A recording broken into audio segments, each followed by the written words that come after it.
ಅಂದ್ರೆ ಚಾಲೆಂಜ್ ಅಂದ್ರೆ ಮೊದಲಿಗೆ ನೀವು ಅರ್ಜುನ್ ಜನ್ಯ ಅವ್ರ ಜೊತೆ ಒಂದ್ಸಲ ಓಕೆ ಅಂದ್ಮೇಲೆ ಚಾಲೆಂಜ್ ಅಲ್ಲಿ ಮುಗೀತು ಅಂತ. ಮೊದಲ ಚಾಲೆಂಜ್ ಅಲ್ಲಿಂದ ಹೌದು, ಅಂದ್ರೆ ಯಾವಾಗ್ಲೂ ಅಪರೂಪಕ್ಕೆ ಫೋನ್ ಮಾಡ್ಬಿಟ್ಟು ಸರ್ ಏನಿಲ್ಲ ಸರ್ ಒಂದ್ 4 ದಿವಸ ಬಂದು ಡ್ಯಾನ್ಸ್ ಮಾಡ್ಬೇಕು ಅಂತ. ಮಾಡ್ಲಿ, ಶಿವಣ್ಣ ಮತ್ತೆ ಉಪ್ಪಿ ಸರ್ ಡ್ಯಾನ್ಸ್ ಮಾಡ್ತಾರೆ, ನಾನ್ ನೋಡಿದ್ರೆ ಸಾಕಲ್ವಾ ಅಂತ.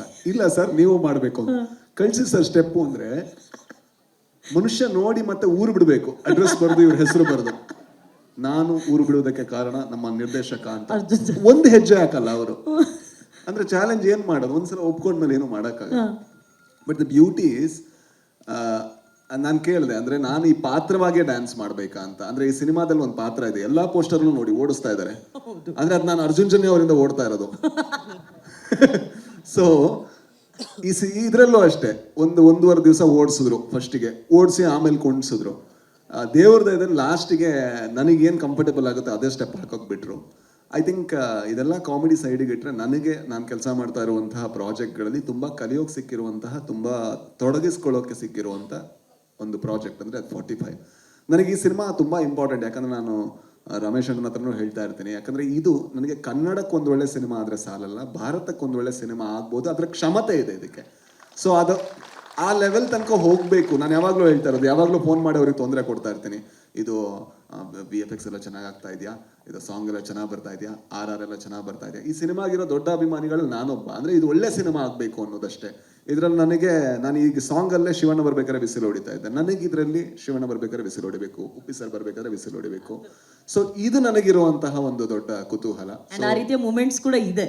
ಮೊಮೆಂಟ್ಸ್ ಇದೆ ಅಲ್ಲ, ವಿಸಿಲ್ ಹೊಡಿದೇ ಇರೋದಕ್ಕೆ ಬಹಳ ಕಮ್ಮಿ ಟೈಮ್ ಇದೆ. ಸೊ ಇವರಿಬ್ರು ಯಾವಾಗ ಕಾಣಿಸ್ಕೋತಾರೆ ಆವಾಗ ವಿಸಿಲ್ ಹೊಡಿಬೇಕು ಅನ್ಸುತ್ತೆ, ಯಾವಾಗಲೂ ಅನ್ಸುತ್ತೆ, ಇದ್ರಲ್ಲಿ ಜಾಸ್ತಿ ಅನ್ಸುತ್ತೆ. ಯಾಕಂದ್ರೆ ಚೆನ್ನಾಗಿ ಕನ್ಸ್ಟ್ರಕ್ಟ್ ಮಾಡಿದ್ದಾರೆ, ಸತ್ಯ ಸರ್ ಇರ್ಬೋದು ಅಥವಾ ಅರ್ಜುನ್ ಜನ್ಯ ಅವರು ಇರ್ಬೋದು, ಇವರೆಲ್ಲ ಸೇರ್ಕೊಂಡು ಬಹಳ ಕ್ರಾಫ್ಟ್ಸ್ಮನ್ಶಿಪ್ ಇದೆ ಇದರಲ್ಲಿ. ಸೊ ಹಾಗಾಗಿ ನಾನು ಕೂಡ ಇದರ ಭಾಗವಾಗಿದ್ದು ಒಂದು ನನ್ನ ಭಾಗ್ಯ. ಸೊ ಕುಣಿಯೋದಕ್ಕೆ ಕಷ್ಟ ಆಗುತ್ತೆ, ಬಟ್ ಏನು ಮಾಡೋಕ್ಕಾಗಲ್ಲ. ಅರ್ಜುನ್ ಜನ್ಯ ಅವ್ರನ್ನ ಒಪ್ಕೊಂಡ್ಮೇಲೆ ಕುಣಿಸ್ತಾರೆ, ಕುಣಿಬೇಕಷ್ಟೇ. ಬಟ್ ನೀವು ಹೇಳಿದ್ರಿ ನಿಮಗೆ ಟೈಗರ್ ಡ್ಯಾನ್ಸ್ ತುಂಬಾ ಕಂಫರ್ಟ್ ಅಂತ ಹೇಳಿ. ಹುಲಿ ವೇಷ ಅಂತಂದ್ರೆ ಹುಲಿ ಡ್ಯಾನ್ಸ್ ಅಂದ್ರೆ ಎಲ್ರಿಗೂ ಬಹಳ ಇಷ್ಟ. ಆ ಗೆಟೋ ಕಿಡ್ಸ್ಗೆ ಅದು ಹೊಸದಾಗಿರ್ಬೋದು. ಅವರು ಕ್ಯೂರಿಯಸ್ ಆಗಿ ಏನಾದ್ರು ಕೇಳಿದ್ರ ವಾಟ್ ಇಸ್ ದಿಸ್ ಅಂತ? ಅಂದ್ರೆ ಅವರು ಫಸ್ಟಿಗೆ ಮಾಡ್ಬೇಕಾದ್ರೆ ಆ ಸ್ಟೆಪ್ ಮಾಡ್ಬೇಕಾದ್ರೆ ಏನು ಅಂತ ಕೇಳಿದ್ರು, ಅದಕ್ಕೆ ಹೇಳಿದೆ ಇದು ನಮ್ಮ ಜಾನಪದ ಇದು ಅಂದ್ರೆ ಎಕ್ಸಾಕ್ಟ್ಲಿ ಈ ತರ ನಮ್ಮಲ್ಲಿದೆ ಅಂದ್ರು. ಎಕ್ಸಾಕ್ಟ್ಲಿ ಈ ತರದ್ ನಮ್ಮಲ್ಲಿದೆ, ತೋರಿಸಿ ಅಂತ. ಆಮೇಲೆ ತೋರ್ಸದ್ಮೇಲೆ ಅವರು ಮಾಡೋಕೆ ಶುರು ಮಾಡಿದ್ರು. ಅವ್ರು ಹೇಳಿದ್ರು ನಮ್ದ್ರಲ್ಲೂ ಇದಿದೆ ಅನ್ಸಿದೆ. ಅಂದ್ರೆ ಮನುಷ್ಯ ಜಾನಪದದಲ್ಲಿ ಎಲ್ಲರೂ ಕೂಡ ನಾವು ಮೂಲದಲ್ಲಿ ಒಂದೇ. ಒಂದು ಸಣ್ಣ ಹೆಜ್ಜೆಗಳು, ಸಣ್ಣ ಕಾಲೆತ್ತೋ ರೀತಿ ಬದಲಾಗ್ಬೋದು, ಆದ್ರೆ ಅದರಲ್ಲಿರೋ ಒಂದೇ ಭಾವ ಏನಂದ್ರೆ ನಮ್ಮಲ್ಲಿರುವಂತಹ ಎಲ್ಲಾ ಖುಷಿಯನ್ನ ಹೊರಗೆ ಹಾಕೋದು. ಅದು ಜಾನಪದದ ದೊಡ್ಡ ಕ್ಷಮತೆ. ಐ ಥಿಂಕ್ ಅದು ಹುಲಿವೇಷದಲ್ಲೂ ಇದೆ, ಅಥವಾ ಕಂಗೀಲಲ್ಲೂ ಇದೆ, ಅಥವಾ ಇಲ್ಲಿರುವಂತ ಡೊಳ್ಳು ಕುಣಿತದಲ್ಲೂ ಇದೆ. ಅಲ್ಲಿ ಬಡಿಯುವಂತ ಎಲ್ಲದರಲ್ಲೂ ಕೂಡ ನಮ್ಮಲ್ಲಿರುವಂತ ರಸವನ್ನ ಹೊರಗೆ ಹಾಕ್ಬೇಕು, ಅಲ್ಲೂ ಇದೆ ಅನ್ನೋದನ್ನ ಕೇಳಿದಾಗ ಬಹಳ ಖುಷಿ ಆಯ್ತು. ಅವರು ಅದನ್ನ ಕಲ್ತರು, ಅಷ್ಟೇ ಎಂಜಾಯ್ ಮಾಡಿದ್ರು. ಅವ್ರು ಡ್ಯಾನ್ಸ್ ಮಾಡಿದ್ರು, ಅದನ್ನ ಕಲಿಯಕ್ಕಾಗಿಲ್ಲ, ನೋಡಿದ್ವಿ ಅಷ್ಟೇ. ಬಟ್ ಅಣ್ಣನ ಜೊತೆ ಡ್ಯಾನ್ಸ್ ಮಾಡಿದ್ದು ನಿಮ್ಮ ಜೀವನದಲ್ಲಿ ಎಷ್ಟು ಸಂತೋಷ ತಂದು? ಬಹಳ ಖುಷಿ ಆಗತ್ತೆ. ನಾನು ಅದೇ ಯಾವಾಗ್ಲೂ ಹೇಳ್ತಾ ಇದ್ದೆ, ನಾನು ಅಂದ್ರೆ ನಾನು ಮತ್ತೆ ಶಿವಣ್ಣ ಅವರು ಯಾವುದೋ ಒಂದು ಸೀಕ್ವೆನ್ಸ್ ಮಾಡ್ತಾ ಇರ್ಬೇಕಾದ್ರೆ ಅವ್ರ ಕಾಲಿಗೆ ಒಂದು ಏಟಾಗಿತ್ತು, ಒಂದು ಸಣ್ಣದು.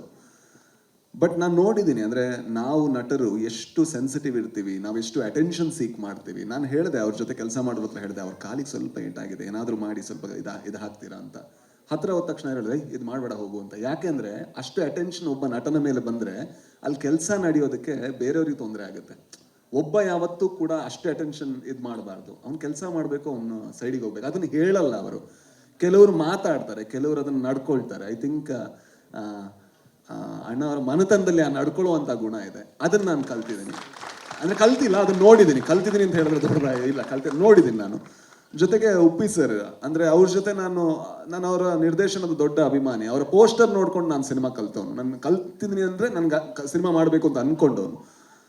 ಅವ್ರ ಜೊತೆ ನನಗೆ 1000 ವಿಷಯಗಳು ಡಿಸ್ಕಸ್ ಮಾಡ್ಬೋದು. ಅವ್ರು ತುಂಬಾ ಏನಾದ್ರು ಕೇಳಿದ್ರೆ, ಈಗ ಯಾವುದೋ ಒಂದು ವಿಷಯ ಬರುತ್ತೆ, ಯಾವುದೋ ಒಂದು ಕೇಳಿದ್ರೆ ಯಾಕಿದೆ ಹೀಗೆ ಜೀವನ ಅಂತ ಏನಾದ್ರು ಮಾತಾಡ್ತಾ ಹೋದ್ರೆ, ಯಾಕೆ ಯೋಚನೆ ಮಾಡ್ತೀರಾ, ಅಷ್ಟು ಆರಾಮಾಗಿದೆ ಅಲ್ವಾ, ಮುಂದೆ ಅಲ್ವಾ, ಆರಾಮಾಗಿರಿ, ಚೆನ್ನಾಗಿರಿ ಅಂತಾರೆ. ಅಂದ್ರೆ ಅವರ ಅನುಭವದಿಂದ ಒಂದು ಆಧ್ಯಾತ್ಮಿಕ ಇದೆ, ಅದು ಕೂಡ ಬಹಳ ಖುಷಿ ಆಗುತ್ತೆ. ನನ್ನ ಭಾಗ್ಯ. ಕೆಲವು ಸಲ ನಾನು ಯಾವಾಗ್ಲೂ ಹೇಳ್ತೀನಿ, ಅಂದ್ರೆ ನಾವು ನಮಗ್ ದುಡ್ಡು ಕೊಟ್ಟು ಒಂದು ಒಳ್ಳೆಯ ಜೀವನದ ಕೋರ್ಸ್ ಅನ್ನ ಯಾವ್ದಾದ್ರು ಫೀಲ್ಡ್ ಅದು ಕಲ್ಸುತ್ತೆ ಅಂದ್ರೆ ಅದು ಸಿನಿಮಾ ಮಾತ್ರ ಅಂತ. ಐ ಥಿಂಕ್ ನನ್ನ ಭಾಗ್ಯ ಈ ಸಿನಿಮಾದ ಭಾಗವಾಗಿರೋದು ಕೂಡ ನನ್ನ ಭಾಗ್ಯ. ಥ್ಯಾಂಕ್ ಯು ರಾಜ್ ಅವರೇ, ಬಹಳ ಅದ್ಭುತವಾದ ವಿಷಯಗಳನ್ನ ನಮ್ಮ ಜೊತೆ ಹಂಚ್ಕೊಂಡ್ರಿ ನೀವು. Thank you.